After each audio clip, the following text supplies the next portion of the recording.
चलो सब लोग हेडिंग कर दो, परसेंटेज कॉम्पोजिशन हेडिंग।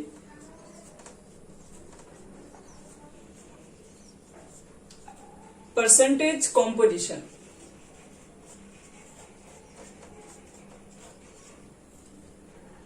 किसका परसेंटेज कॉम्पोजिशन, या फिर इसको लोग बोलते हैं percentage of an element in a compound. चलो हम लोग इसमें ये सीखेंगे किसी भी कंपाउंड के अंदर, किसी भी कंपाउंड्स के अंदर एक एलिमेंट का कितना परसेंटेज कंबाइन किया गया या फिर कितना परसेंटेज इसकी कॉम्पोजिशन प्रेजेंट है उसके अंदर, उसी को हम लोग बोलते हैं क्या, उसी को बोलते हैं परसेंटेज कॉम्पोजिशन और percentage of an element in a compound. जैसे देखो एग्जांपल आपको देके समझा रहे हैं, फिर फॉर्मूला बताते हैं। जैसे मान लो मेरे पास H2O है, हाँ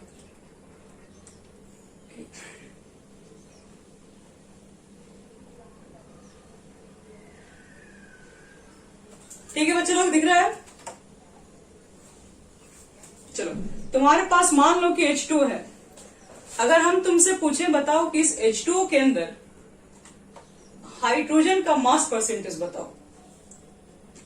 तो हाइड्रोजन का मास परसेंटेज का मतलब है कि जो कंपाउंड जो बनाया गया, जो कंपाउंड बनाया गया उस कंपाउंड के अंदर हाइड्रोजन की कितनी परसेंटेज है, और भी मास परसेंटेज में। तो बताओ तो हाइड्रोजन का मास कितना होता है, 1 होता है, लेकिन इसमें कितना मास लगा है, 2। और टोटल मास कितना है बच्चे लोग, हाँ वेरी गुड, टोटल मास निकालोगे तो ऑप्शन का 16 और 2 कुल मिला के 18 हो जाएगा। और सिंस आपको परसेंटेज निकालना है तो 100 से तो मल्टीप्लाई बनता ही है, तो इसको क्या बोलेंगे, percentage of hydrogen in water. फिर देखो अगर आपसे पूछे हम कि परसेंटेज, या इसको मास परसेंटेज ही बोला जाता है, या फिर आपसे हम पूछे कि मास परसेंटेज बताओ ऑक्सीजन का, तो बताओ बच्चों लोग आप लोग क्या बोलोगे, मास परसेंटेज ऑफ ऑक्सीजन।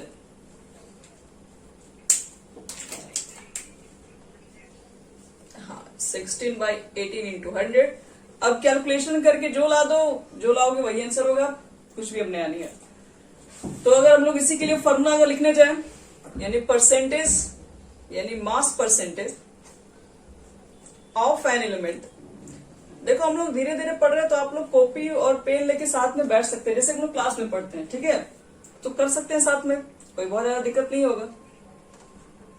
नहीं तो फिर नोट्स दिया जाएगा, नोट्स से भी उतारोगे तो टाइम तो आखिर दोनों साइड से लगा ही रहोगे, यहां से भी लगा रहे हो वहां से भी लगा रहे हो, एक साथ दोनों काम किया जा सकता है। तो mass percentage of an element in a compound is equal to क्या लिख सकते हैं हम लोग है, तो क्या बोलोगे, एक मिनट रुक जाइए, बस आप ही लोग का तो देन है सब। चलो आ जाओ, क्या लिखोगे बोलो, मास ऑफ, हम लोग क्या लिखे तभी, तो मास ऑफ एलिमेंट लिखेंगे, जिसका परसेंटेज निकालना है बच्चे लोग उसके मास को तो ऊपर रखना पड़ता है, mass of element in a compound. और नीचे क्या लिखते हैं हम लोग है, टोटल, टोटल को छोड़ो सिर्फ मॉलिक्यूलर मास लिख देंगे तो हो जाएगा कि नहीं,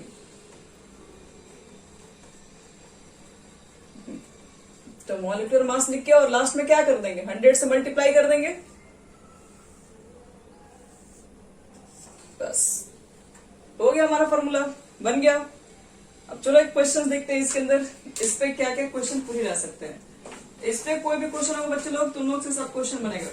देखो एक क्वेश्चन दे रहे हैं,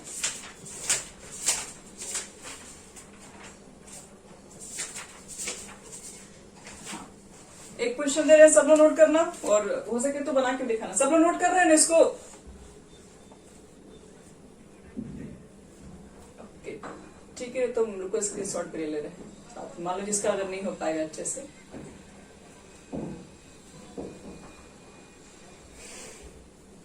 तो एक न्यूमेरिकल्स तो बनता है सबके लिए, चलो एक न्यूमेरिकल्स ऊपर लिख दे रहा हूं तब तक। देखो बच्चों, calculate the percentage composition, calculate the percentage composition किसका परसेंटेज कॉम्पोजिशन आपको फाइंड करना है? तो कह रहा है ऑफ द वेरियस एलिमेंट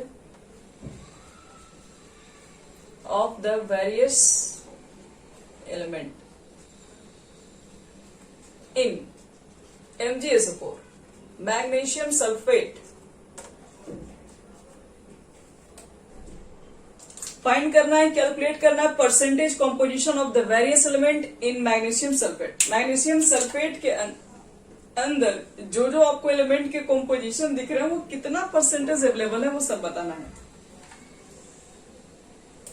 तो सबसे पहला एक काम कर लो तुम लोग, मॉलिक्यूलर मास निकाल दो MgSO4 का और बताओ कितना आ रहा है।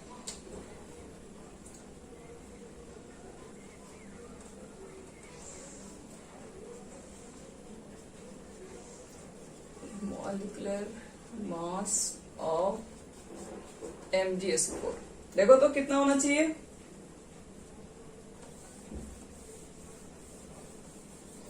Mg का मास याद है सबको? Mg का 24, ऑक्सीजन टोटल कितना हो जाएगा बच्चे लोग, सब ऐड आउट करके देख लो।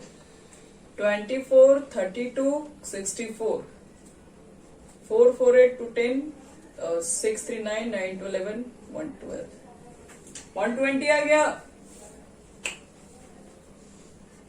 चलो बताओ तो परसेंटेज ऑफ मैग्नीशियम कितना हो जाएगा। तो सबसे पहले ऊपर क्या पुट करेंगे, मैग्नीशियम का मास 24, नीचे क्या पुट करोगे, मॉलिक्यूलर मास। मॉलिक्यूलर मास कितना हो जाएगा, और इनटू में 100। तो देखो तो क्या आंसर होना चाहिए, ये तो पूरा कैंसिल हो जा रहा है।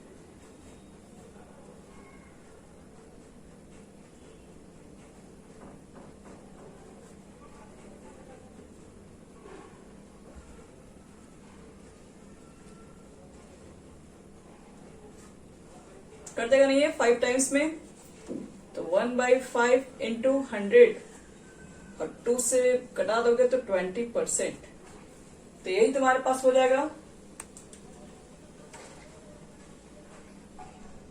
हो गया, आ गया। चलो बच्चे लोग 20% मैंने कंप्लीट कर दिया मैग्नीशियम का। तुम लोग बताओ तो सल्फर का कैसे निकालोगे,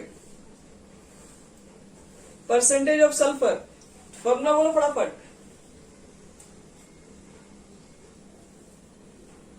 ऊपर कितना पुट किया जाए,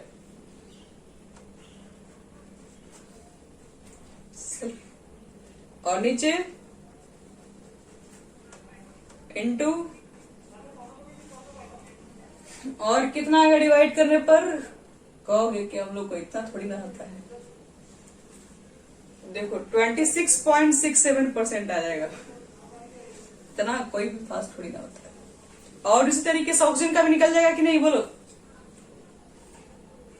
ऑक्सीजन के मास को 64 ऊपर पुट कर देना, नीचे 120 रख देना और इंटू 100 कर देना और डिवाइड करोगे तो 53.33% आ जाएगा। तो आगे आगे बढ़े हम लोग, ये समझ में आ गया। चलो अब हम लोग का नया टॉपिक है जिसको हम लोग बोलते हैं एम्पेरिकल फॉर्मूला और मॉलिक्यूलर फॉर्मूला।